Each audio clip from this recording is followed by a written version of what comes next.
We are going to cover Sentry Mode, how to set it up.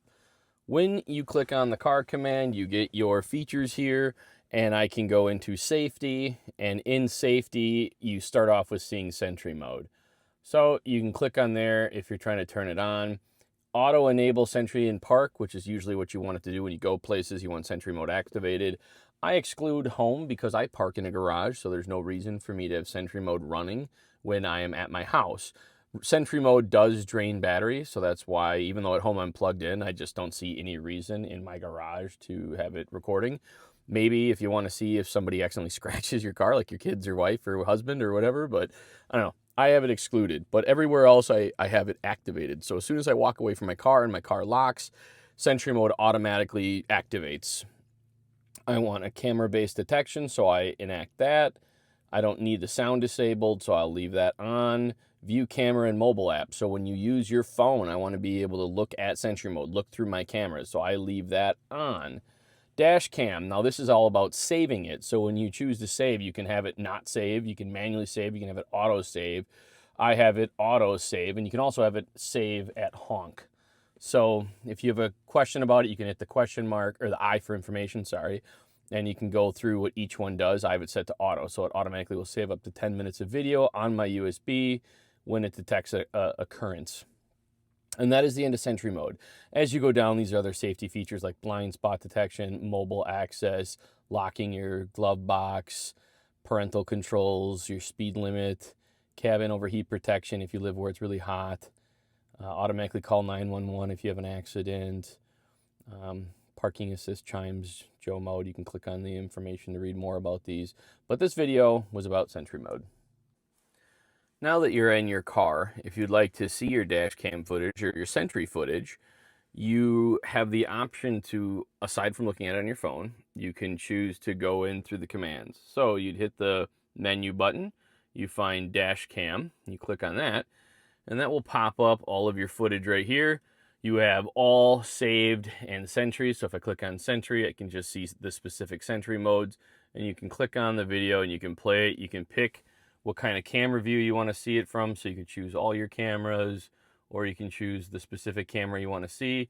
You can move around in the timeline or jump to the event, and you can again save it, download it on your phone. When you have Sentry Mode running and you look in the app, you will see live camera. If any type of event or occurrence happened, you will also see view recent clips. For now, let's jump into live camera mode. By selecting that, the screen will change and show you live video feed of what your Tesla can see using the cameras around it. You start off seeing a grid of all the cameras at once, but you can select an individual camera and the view will change from front to right, and you can see the specific camera angle you wish to see. By selecting the little box in the right corner, you can go back to grid. Now that we've already looked, if you go back to the main menu, you will see that view recent clips is gone. To find recent clips that are saved, you're going to have to go down to the security option, select into there, and that will take you to the next screen where you will have dash cam viewer. Select that, and that will take you to all of your saved video. So at the top you can see all Sentry or dash cam footage. So if you'd like, you can select Sentry, and you can click on that specific video to view it to see what that occurrence or event was. You can also click the Save 30-second clip to download it onto your phone to save it or view it at another time. In this view, you can also select the specific camera you wish to view, and you can select Jump to Event if you don't want to skip around on the timeline, or you can delete the footage. Some of the common nomenclature I used in this video were words such as events or occurrence. Tesla in Sentry Mode identifies these as people moving around nearby your vehicle or a threat near your vehicle. So when it records an event or an occurrence, it's detecting people or something happening right in front or nearby your car, or a person trying to get in your car or move your car. New owners to Tesla might wonder if Sentry Mode sends them notifications, kind of like a Ring camera outside your house or a Ring doorbell. It does and it doesn't. If someone's just walking near your car or next to your car, it does not send you a notification. Someone might even be able to scratch your car, potentially, and the car might not set off any triggers to the owner via mobile app. Now, If something more serious happens, like someone tries to open your door or tries to tow the car away, the owner will get a notification on the mobile app letting them know that there's something happening.